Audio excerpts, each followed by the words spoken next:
నిన్న సినీ ప్రముఖులు రేవంత్ రెడ్డితో భేటీ అయినటువంటి నేపథ్యంలో ఆ భేటీలో రేవంత్ రెడ్డి సినీ ప్రముఖుల్ని సూటిగా ప్రశ్నించారని, తన పేరు మర్చిపోయినందుకే బన్నీని తాను అరెస్ట్ చేయించినట్లుగా ప్రచారం జరిగిందని, ఆ ప్రచారాన్ని సినీ ప్రముఖులు ఖండించలేదని, నేను పేరు మర్చిపోతేనే అరెస్ట్ చేయించేటువంటి స్థాయి నుంచి ఇప్పుడు ఎక్కడికో వెళ్ళిపోయాను అంటూ రేవంత్ రెడ్డి నిన్న సినీ ప్రముఖులతో మాట్లాడినట్లుగా ఒక వార్త సోషల్ మీడియాలో చక్కర్లు కొడుతున్న నేపథ్యంలో ఈ అంశం మీద మనం విశ్లేషణ చేసుకునేటువంటి ప్రయత్నం చేద్దాం.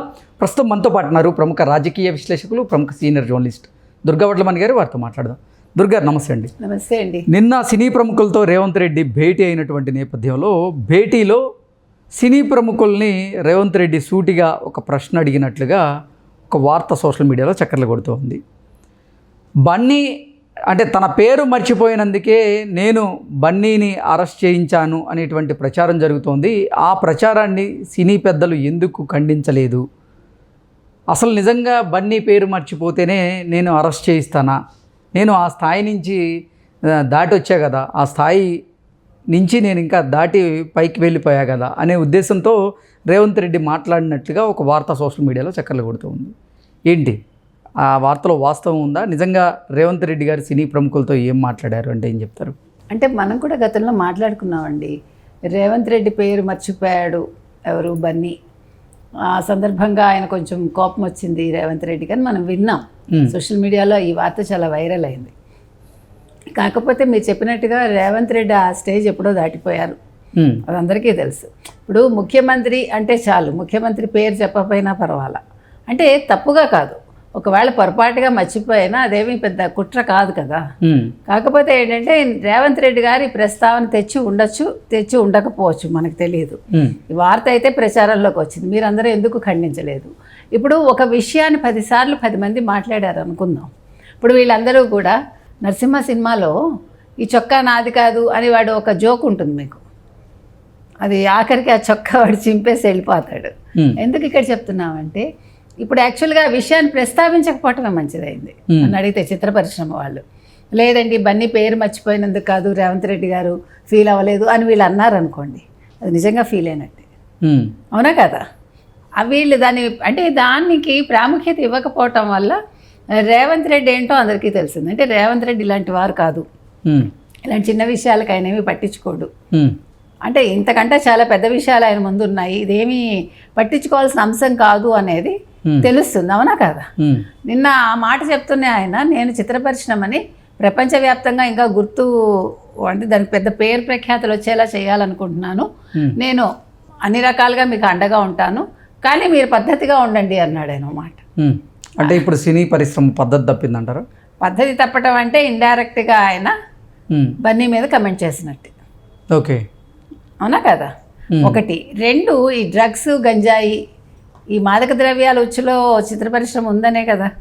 గతంలో బీఆర్ఎస్ ఉన్నప్పుడు ఇంకేముంది అరెస్ట్లు అన్నారు, ఇంకేముంది ఫలానా హీరో పేరు వచ్చిందన్నారు, ఇంకేముంది ఫలానా హీరో తమ్ముడు పేరు వచ్చిందని, ఇట్లా రకరకాల వార్తలు రావడం, ఆ గంజాయికి చిత్ర పరిశ్రమకి లింకులు ఉన్నాయండం, తర్వాత పబ్బుల్లో పట్టుబడ్డాలు, ఇవన్నీ మనం చూసాం. కానీ కామ్ అయిపోయింది ఒక్కసారి. సడన్గా అంత ఉవ్వెత్తున వచ్చిన ఆ వార్తలన్నీ కూడా ఇట్లా చల్లారినట్టు అయిపోయాయి. అంటే ఒక అల పైకి వచ్చి ఇట్లా పడిపోతుంది చూడండి, అట్లా వార్తలన్నీ కూడా ఎక్కడా మళ్ళా కనిపించలేదు మనకి. సో ఆ అంశాన్ని కూడా దృష్టిలో పెట్టుకుని ఆయన ఈ మాట అన్నాడు, మీరు గంజాయి మాదక ద్రవ్యాల విషయంలో మీరు కూడా సహకరించాలి, అంటే వాటి మీద మీరు ప్రచారాలు చేయాలి, ఇవి తీసుకోకూడదు, గంజాయి రహిత రాష్ట్రంగా, మాదక ద్రవ్యాల రహిత రాష్ట్రంగా తెలంగాణను తీర్చిదిద్దాలి, తర్వాత ఆలయాలు, తర్వాత పర్యావరణం, వీటన్నిటికీ సంబంధించి మీరు ప్రచారం చేయాలి, మీరు పాల్గొవాలి దాంట్లో. ఇట్లా ఆయన కొన్ని సూచనలు చేశారు వాళ్ళకి, మీరు మాకు సహకరించాలి, మేము మీకు సహకరిస్తాం. అందుకే నేను దిల్ రాజుని FDCకి చైర్మన్ చేశాను, మీకు ఇప్పుడు ఉపసంఘాన్ని కూడా ఏర్పాటు చేస్తామని అంటున్నారు, మొత్తం వీటన్నిటికి సంబంధించి వీళ్ళకి అన్ని రకాలుగా సహాయ సహకారాలు అందించడానికి. సో మంత్రివర్గంతో ఇట్లా ఆయన చెప్పాల్సింది చెప్పారు.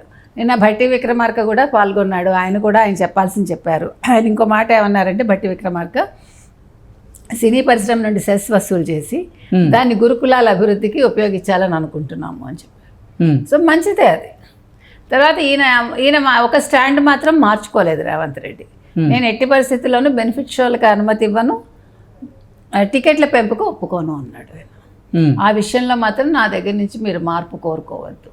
అంటే రేవంత్ రెడ్డి తాను చేసింది తప్పు అని అనుకున్నారా అని అనిపిస్తోంది మనకి. ఎందుకంటే ఫస్ట్ తెలంగాణ ప్రభుత్వమే రేట్ల పెంపుకు ఒప్పుకుంది, బెనిఫిట్ షోకి ఒప్పుకుంది. బెనిఫిట్ షోకి ఎప్పుడైతే ఒప్పుకుందో అప్పుడు వాళ్ళు ఎవడైనా సరే యాంటిసిపేట్ చేయాలి, తొడతొక్కిడి జరుగుతుంది, ఎక్కువ మంది ఫ్యాన్స్ వస్తారు, ఇలాంటప్పుడు కుటుంబాలు వెళ్ళకూడదు అనే ఒక నిర్ణయం ఆ రోజు తీసుకుని ఉంటే అసలు ఇంత దూరం రాదు ఇష్యూ. ఎందుకంటే మీకు ఫ్యాన్సే వస్తారు. బెనిఫిట్ షోలకి ఎక్కువ చిన్నపిల్లలు అంటే 18 ఏళ్ళు, 16 ఏళ్ళు, 20 ఏళ్ళు, 22 ఏళ్ళ పిల్లలు వస్తారు. వాళ్ళని మీరు కంట్రోల్ చేయగలరా ఫ్యాన్స్ని? ఎందుకంటే మేము చిన్నప్పుడు కృష్ణ గారి సినిమాలు కావచ్చు, లేకపోతే ఇంకెవరైనా మంచి వాళ్ళ సినిమాలు వెళ్ళాం అనుకోండి, హీరోలవి, చాలా రోజులకి వెళ్ళినా కూడా టికెట్లు చింపి విసిరి, చిల్లర డబ్బులు విసిరి, హడావిడి చేసి అసలు ఎంత గందరగోళం చేసేవాళ్ళు. మా ఇళ్ళలో అసలు సినిమాలకే పంపించేవాళ్ళు కాదు ఫస్ట్ థింగ్. ఒకవేళ వెళ్తే కర్మకాల రోజు ఇలా జరుగుతుందన్నమాట. అంటే నేను అనేది ఫ్యాన్స్ ఎప్పుడు ఎలా ఉంటారో వాళ్ళ మూడు తెలియదు. కాబట్టి ఖచ్చితంగా నన్ను అడిగితే కుటుంబాలు వెళ్ళొద్దు ఆ రోజు, ఫ్యామిలీస్ సినిమాలకు వెళ్ళకండి. ఫస్ట్, సెకండ్, థర్డ్ డేస్ వెళ్ళకపోతే ఏమవుతుంది, నిదానంగా చూడొచ్చు కదా. ఇప్పుడు ఒక మనిషిని కోల్పోయాం మనం, అవునా, ఒక మహిళ ప్రాణాలు పోయాయి. ఇది కావాలని జరిగిందా, ఇంకా ఆ చర్చ అవసరంలా, జరగాల్సింది జరిగిపోయింది. కానీ ఇది మనం గుర్తుపెట్టుకుని ఫ్యూచర్లో ఇట్లా మళ్ళీ జరగకుండా చూడాలి. ఇంకొక మాట కూడా అన్నారు రేవంత్ రెడ్డి గారు, బౌన్సర్స్ పోలీసులను కట్టడి చేస్తే సెలబ్రిటీల మీద కేసులు పెడతాం, సెలబ్రిటీలే దానికి బాధ్యులు అవుతారు, మీరే కంట్రోల్ చేసుకోవాలి మీ అభిమానుల్ని అని చెప్పారు. అంటే ఇండైరెక్ట్గా మీరు బౌన్సర్స్ని పెట్టుకోకండి అని చెప్పాడు ఆయన. ఎందుకంటే బౌన్సర్స్ మనకు తెలుసు, మనం చూస్తున్నాం, వాళ్ళ హడావిడి ఎక్కువైపోయింది. అందులో వాళ్ళు శారీరకంగా బలాఢ్యులుగా ఉంటారు కదా, వాళ్ళని మనం ఎక్కడ పట్టుకుంచి, ఇప్పుడు నేను వెళ్ళాలనుకుంటానండి, మీరు అల్లు అర్జున్, నన్ను తోసేస్తారు కదా వాళ్ళు. తోసేసినప్పుడు వాళ్ళు అంటే వాళ్ళు అంతమంది మీద పడిపోతుంటే వాళ్ళు కూడా ఏం కంట్రోల్ చేయలేరు, బౌన్సర్స్ని కూడా మనం తప్పు పట్టక్కర్లే. కానీ అది జరిగినప్పుడు నాకేదో అవుతుంది, ఎవడో నా తల తొక్కేస్తాడు అనుకుందాం. సో ఇది ఎవరు బాధ్యులు అంటాం మనం? అక్కడ బౌన్సర్ బాధ్యుడా, అల్లు అర్జున్ బాధ్యుడా, నేను బాధ్యురాలనా, మిగతా వాళ్ళు బాధ్యులా? That you cannot say. So ఈ ప్రాబ్లమ్స్ వద్దు అని చెప్పాడు ఆయన. ఇంతకీ రేవంత్ రెడ్డి సినీ పెద్దల్ని ఏ అంశంలో ప్రశ్నించారు? అదే ఇదే అడిగారండి బన్నీ విషయంలో. నా పేరు మర్చిపోయాడు కాబట్టి నేను అతన్ని అరెస్ట్ చేయించాను, లేదు అతని మీద కేసులు పెట్టించాను, అతన్ని ఏదో నేను ఇబ్బంది పెట్టించాను అని అనుకుంటున్నారేమో. కాదు అంటాడు ఆయన. బన్నీ నా కళ్ళ ముందు పెరిగాడు, బన్నీ నాకు బాగా స్నేహితుడు, బన్నీ నాకు తెలుసు, బన్నీ ఇంత గొప్ప హీరో అయినందుకు నేను ఆనందపడుతున్నాను. కానీ అలాగని నేనేమి ఇప్పుడు అతను నా పేరు మర్చిపోయినందుకు నేను అరెస్ట్ చేయించాను కదా, నేను ఆ స్థాయి ఎప్పుడో దాటిపోయాను. నేను ఇప్పుడు అంటే సీఎం అయ్యాడు అతను, ఇప్పుడు చాలా ఉన్నత స్థితిలో ఉన్నాను అని చెప్పకనే చెప్పుకున్నాడు ఆయన. నిన్న భేటీలో రేవంత్ రెడ్డి గారు అల్లు అర్జున్ పేరు ప్రస్తావించారు. కానీ ఇంతకుముందు అల్లు అర్జున్ ఇంటి మీద కొంతమంది దాడి చేసి ఆయన అంటే ఇంటిలో పూల కుండీలను వీటన్నింటినీ పగలగొట్టినటువంటి నేపథ్యంలో సినీ ప్రముఖుల ఇళ్ల మీద దాడిని ఖండిస్తున్నా అని చెప్పారు. కానీ ఆయన పేరు ప్రస్తావించడానికి కూడా ఇష్టపడలా. నిన్నేమో పేరు ప్రస్తావించారు, ఏంటి కారణం ఏంటి? అంటే అప్పుడు కొంచెం కోపం ఉండొచ్చండి. ఇప్పుడు మనిషి అన్నాక రాగద్వేషాలకు అతీతులు కారుగా ఎవడు కూడా. సో ఎక్కడో ఉంటుంది ఆ చిన్న ఇది, అది పోయి ఉండొచ్చు. నేను పెద్దలు వెళ్ళేసరికి ఇవన్నీ కూడా సమస్యపోయి ఉంటాయి. ఇప్పుడు ఈ అంశం ఒక కొలిక్కి వచ్చేసింది కదా, ఇప్పుడు వాళ్ళు కూడా వాళ్ళ కుటుంబానికి సాయం చేశారు, ఎవరికి వాళ్ళు తగ్గారు చెప్పాలంటే. ఇటు ప్రభుత్వం తగ్గింది, అటు అల్లు అరవింద్ తగ్గాడు. కాబట్టి ఇంకా ఈ ఇష్యూ మీద ఆయన పట్టించుకోదలుచుకోవాలి. ఈ కోపాలు అనేవి తాత్కాలికాలే కదా ఇవన్నీ. సో నిన్న అందుకని అతను అల్లు అర్జున్ నా కళ్ళ ముందు పెరిగాడు అని అన్నాడంటే కోపం తగ్గిపోయినట్టే కదా. సో అల్లు అర్జున్ పేరు ప్రస్తావించడమే కాకుండా అల్లు అర్జున్ నా కళ్ళ ముందు పెరిగాడు, నాకు మంచిగా బాగా తెలుసు, నాతో తిరిగాడు అని ఆయన ఒప్పుకున్నాడు. కాబట్టి ఇప్పుడు ఈ సమస్య ఇంతటితో తీరిపోయిందనే మనం అనుకోవచ్చు. ఓకే అండి, థ్యాంక్ యూ సో మచ్.